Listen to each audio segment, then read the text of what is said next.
नाज़रीन, आम तौर पर समंदर की कोस्टलाइन बढ़ाने के लिए आर्टिफिशियल आइलैंड्स बनाए जाते हैं और इनकी जीती जागती मिसाल दुबई के पाम आइलैंड्स हैं। समंदर की लहरों के खिलाफ जाकर वहां जमीन के टुकड़ों को बनाना वाकई ही एक मुश्किल तरीन चैलेंज होता है। लेकिन आज आप एक ऐसे सिटी के बारे में जानेंगे जिसको समंदर में नहीं बल्कि समंदर को रेगिस्तान तक लाया गया है। जी हाँ, यहाँ बात हो रही है कुवैत में मौजूद सबा उल अहमद सिटी की, जो कुवैत के बिजनेस टाइकून खालिद अल मरज़ूक का ख्वाब था। कुवैत की कड़कती गर्मी और रेगिस्तानों के बीचों बीच खूबसूरत शेप का समंदर और इसके गिर्द 2.5 लाख लोगों के लिए एडवांस इंफ्रास्ट्रक्चर बनाना एक ऐसा मिशन था जिसमें इंजीनियर्स को कुदरत के कानून के खिलाफ जाकर काम करना पड़ा। लेकिन सवाल ये है कि कुवैत को इस मेगा सिटी की जरूरत ही क्यों पेश आई? इसमें ऐसी क्या कॉम्प्लिकेशंस पैदा हो गईं कि पिछले 32 सालों से इस पर आज तक काम किया जा रहा है?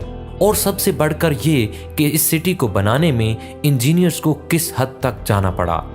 दोस्तों, कुवैत दूसरे मुल्कों के मुकाबले में तो बहुत छोटा है, लेकिन इसके बावजूद भी ये मिडिल ईस्ट का दूसरा अमीर तरीन मुल्क है। कुवैत इतना अमीर मुल्क है कि दुनिया की सबसे ज्यादा वैल्यू रखने वाली करेंसी कुवैती दिनार ही है। जहां हमें इंडिया में 78 इंडियन रुपीस का $1 और पाकिस्तान में 210 रुपए का $1 मिलता है, वही कुवैत में अल कुवैती दिनार के बदले में 3.2 US$ मिलते हैं। और इसकी सबसे बड़ी वजह यहाँ से निकलने वाला क्रूड ऑयल है। हर साल कुवैत लगभग 300 करोड़ बैरल से ज्यादा ऑयल प्रोड्यूस करता है।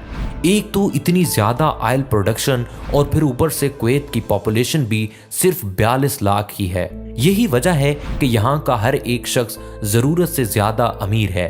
कुवैत में ऐशो आराम वाली तमाम चीजें रखना एक आम सी बात समझी जाती है।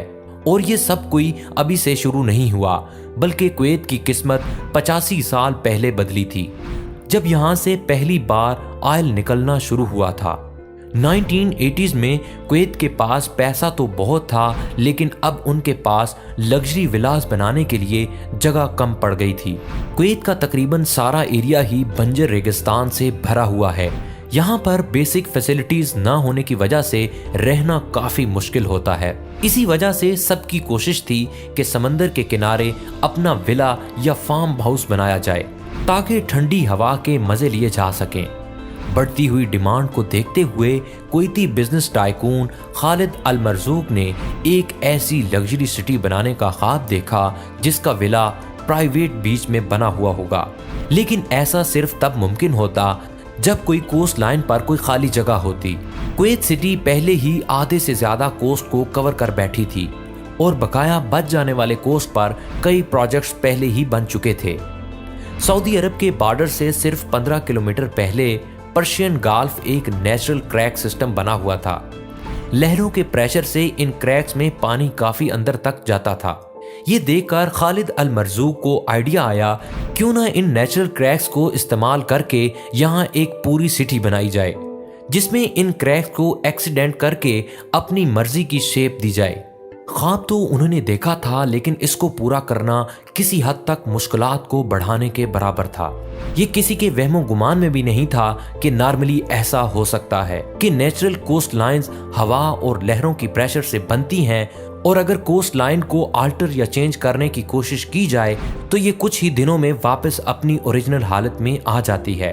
अब रेगिस्तान में ऐसा क्रैक सिस्टम बनाना हो जिसकी शेप भी पसंद की हो और ये नेचुरल पावर्स इसकी शक्ल भी ना बिगाड़ पाएं, तो इसके लिए ऐसी प्लानिंग की जरूरत होती है जो कुदरत के कानून के खिलाफ जाकर काम करें।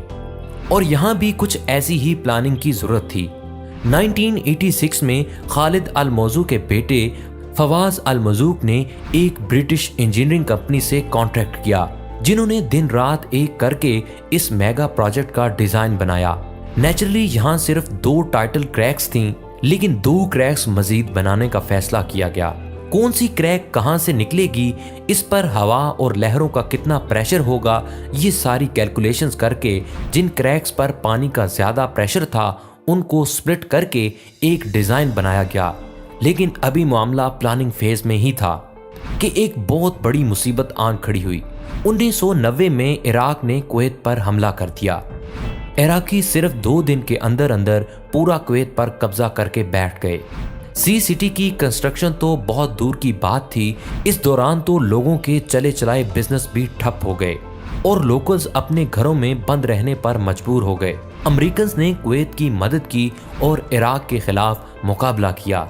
1 साल तक ये मामला चलता रहा, लेकिन जब इराकी सोल्जर कमज़ोर पड़ गए तो उन्होंने जाते जाते कुवैत की 700 से ज़्यादा ऑयल वेल पर आग लगा दी।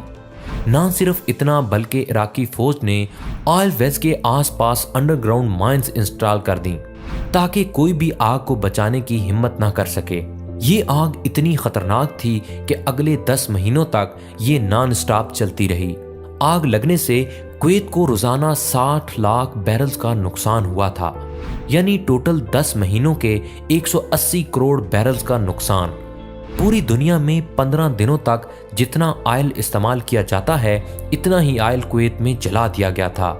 10 महीनों के बाद जाकर कुवैत ने इस आग पर $1.5 अरब खर्च करने के बाद काबू पाया। ये हिस्ट्री का एक ऐसा वाकया था जिसने अगली कई सालों तक कुवैत को खोखला करके रख दिया। जब कुवैत इस मसले से निकला तो तब तक बहुत देर हो चुकी थी।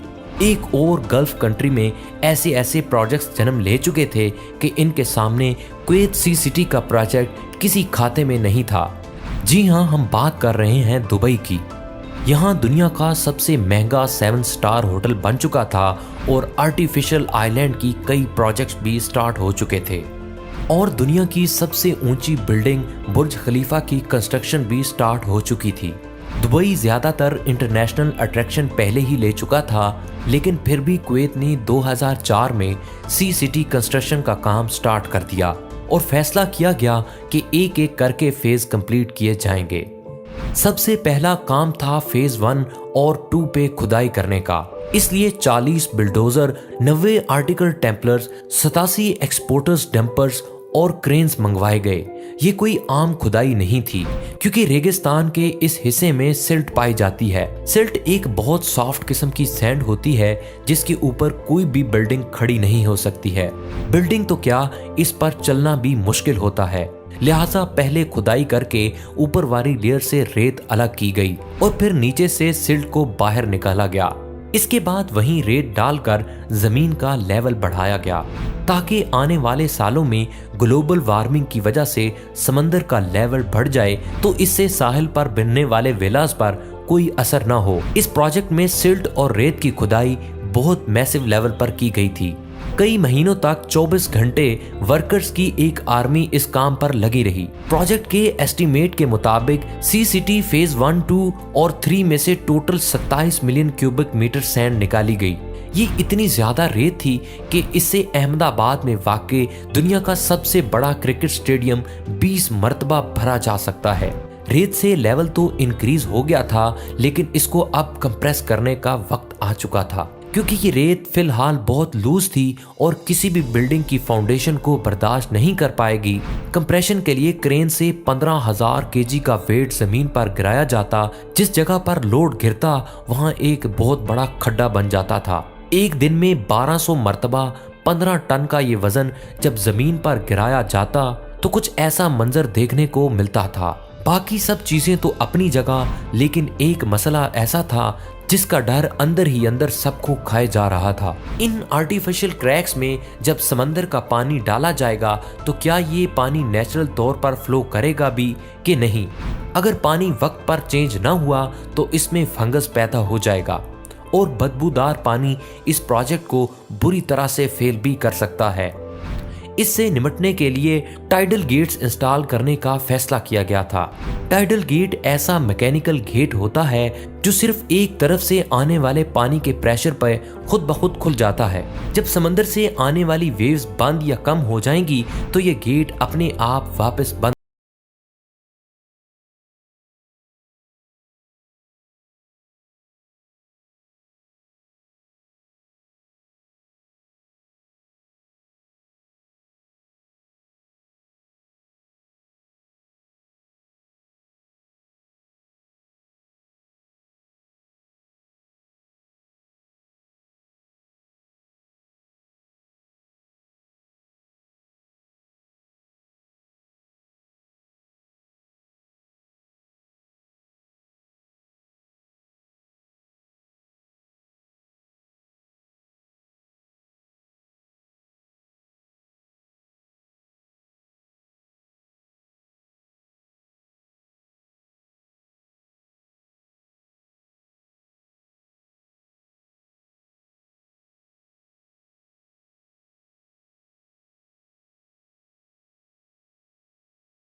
ज़रूर शेयर करेंगे।